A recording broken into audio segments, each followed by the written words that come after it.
18 litr spirt ilə 32 litr su qarışdırıldı. Neçə faizli spirt məhlulu alındı?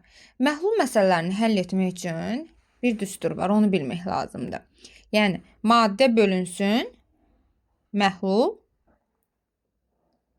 vurulsun 100%. Maddə nədir burada?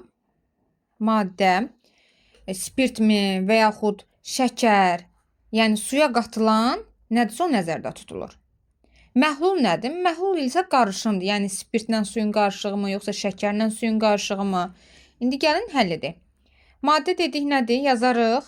Maddəni əvvəlcə sürətdə. Yəni 18. Məhlul nədir? 18 ilə 32-ni cəmləyərik. 18 plus 32. Vurulsun 100%. Sürətdə yazarıq 18. 18 ilə 32-nin cəmi 50 dər. Vurulsun 100%. 50 ilə 100-ü ixtisar apararıq. Bura düşər 1, bura düşər 2. 2-ni vurarıq 18-ə. Cavabımız edər 36. Demək 36% spirt məhlulu alınır.